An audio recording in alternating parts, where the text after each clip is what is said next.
It has been chaotic since 2020.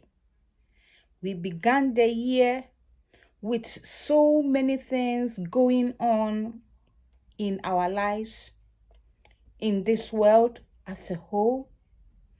We were confronted with coronavirus. Coronavirus, we did not know the nature of the illness, and even why it came all of a sudden, we still haven't got a clue. And even as I am talking now, we haven't got any vaccine for it. So all that people have been doing now, professionals have been doing now, is try and error so that people will be saved. And also all of a sudden, discrimination thing also came up. And it's something that we cannot just sit down and not react to it. The way this gentleman, George, was lynched was not right. It was broad daylight modern lynching. He was lynched at the pleasure of the culprits, people who were doing that, and also the way he posed. He was showing to a group of people that he has done it. It sent a message, that posture, that body language. So this policeman, is not alone. There is someone behind that. But the more we think about it, we become so upset. We become so frustrated because it is not right.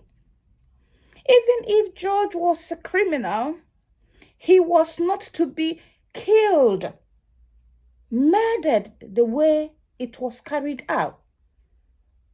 It wasn't right. It shows that people have no regard for the black race. Our lives don't matter to them. But we do. Our lives actually do matter.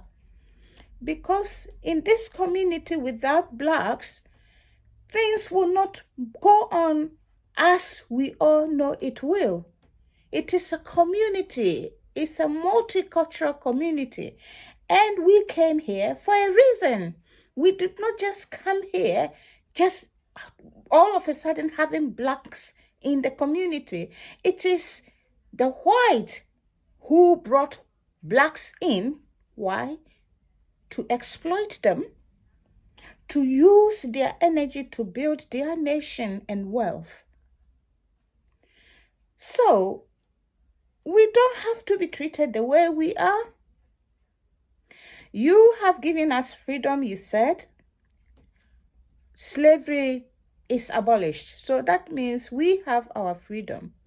But do we really have our freedom? No, we don't. We are still in slavery. I am not saying this to divide us, but for us to understand where our dilemma is coming from. We have to uproot the cause of our oppression. Our oppression started when our own people sold our own people, into slavery. You see, it is not those who came here alone, those who came into the plantations alone did suffer. Those of us who were left in Africa also did suffer. They did. The families, if you read my book, Across the Ocean, you will find out the families left behind lived in fear. They had to struggle, to come to terms with their loss. So it's both ways, those who came here and those left back in Africa. But then, What we are now fighting is that we have helped, we have contributed to the world's economy. We are as important as anybody. Our presence is as important as anybody else. So why are we oppressed? Why do our life don't matter to some people? Why do someone look at you with hate with no reason? Why do you smile at somebody and expect a return back and the person just frown at you or give you a smile? Why? You ask yourself, why? Why can't I be friend with you? We ask ourselves. So some of this racial thing is attitude, is psychological. It's psychological. You go to the shop and then you try to maintain eye contact and the person at the till just ignores you. Then that dampens your spirit. It brings you down. Why? What have I done? Is this same treatment given to everybody else, or is it me alone? So race has gone deep, deep, deep, deep into our system that it is just a tricky business. But it's possible. It's possible that it can be stopped. We have to go back. All the things that happened at that time, we have to sit down and reflect. And I think that there is a form of, apologizing. Yes, the world, the white supremacists should apologize. Yes, they should apologize to the black race, for humiliating and thinking that we are not part of humanity. We are part of humanity.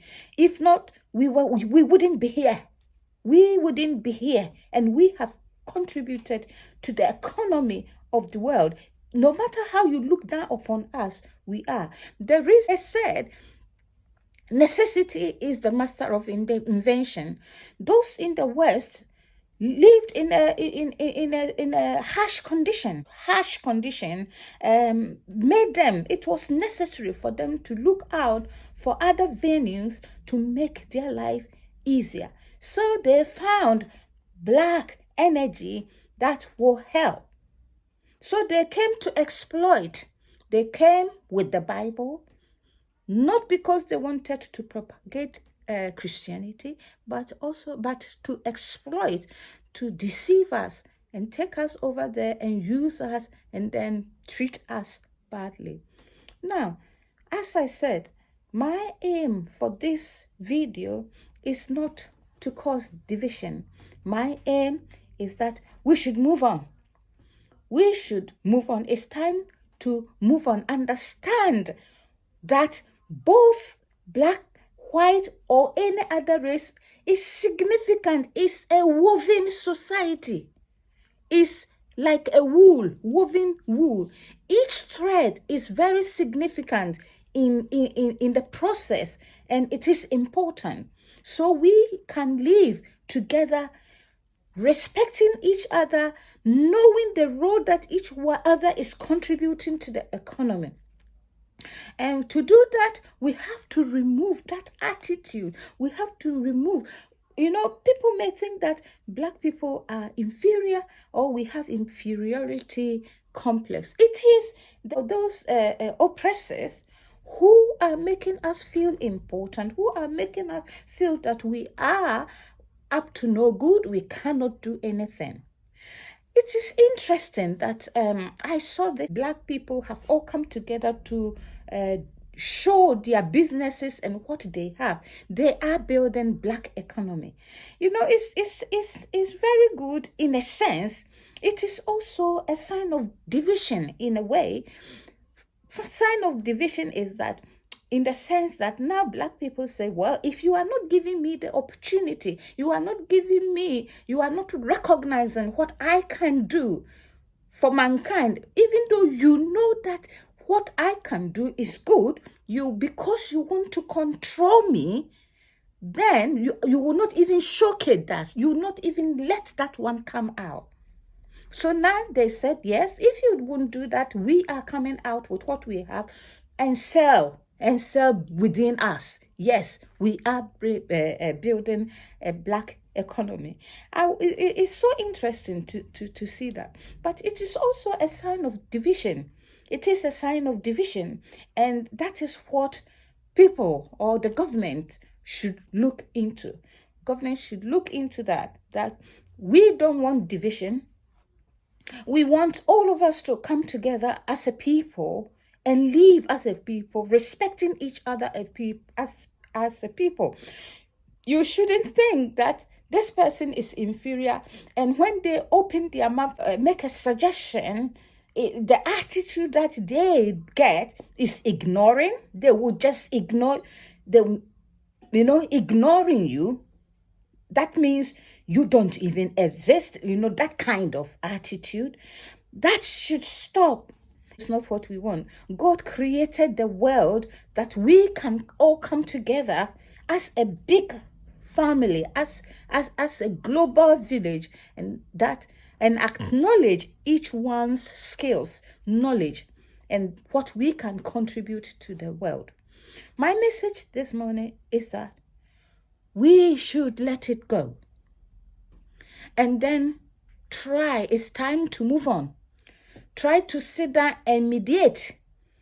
And we Black people should also try to reflect back to the past, slavery, slave trade. We have engineers, we have so many nurses and professionals who can make or who are making this economy work. So it's time to move on now. Please, it's time to move on.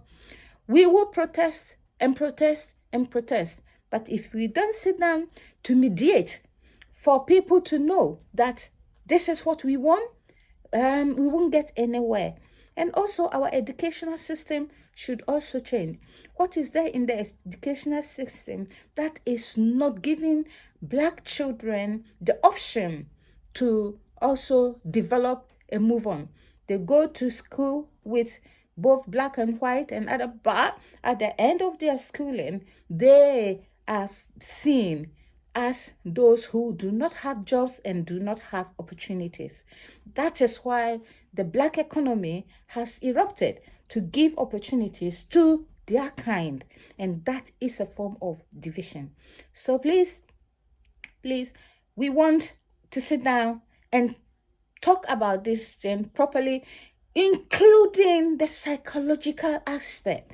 That psychology is that thing in some people. It is not all white people are like that. It is not. No, it's not. But for those who have got it in their head that these people are here to do the menial job and that is it. If they see them in another way, category, no, they would not recognize it or look down upon them or ridicule them. No, it is not right. It is time to move on. It's time to acknowledge each one's presence. Yes, acknowledge each one's presence. That is what I have for you this morning. God bless you all, and I think it's time for a change, and that change should start from our schools and also start from policing. The policing, there are some people hiding there who are in support.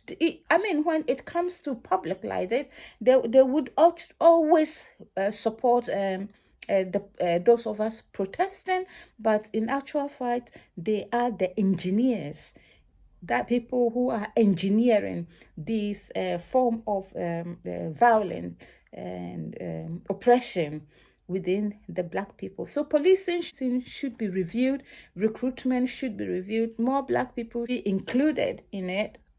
Shadowing, when they are shadowing new recruit, it should include Black.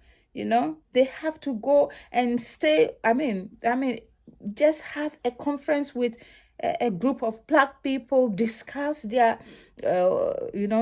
what they are up to and things like that. Just be friends, get to know them better before you get into policing. If not, you go in. Some people just go there to kick the asses of Black people. Some people are so bored that they want to go in And, bloodthirsty people just go in where they can get a place to spill blood. And that is not right. Not Black people. We are part of the economy. We have contributed to this economy, and we are unique. We have contributed immensely to this economy, and our presence is unique. We've got to respect one another. People who think that Black people have no intelligence, they are wrong. Black people are very intellectual people, and if allowed, would perform really, really great. But if we are not allowed to, then this Black economy will erupt. It will erupt. Yes. Thank you. Thank you all for listening, and God bless you. I stand for peace. Let's all come together. United, we stand. Divided, we fall. And that is not God's structure. God's structure is unity and peace.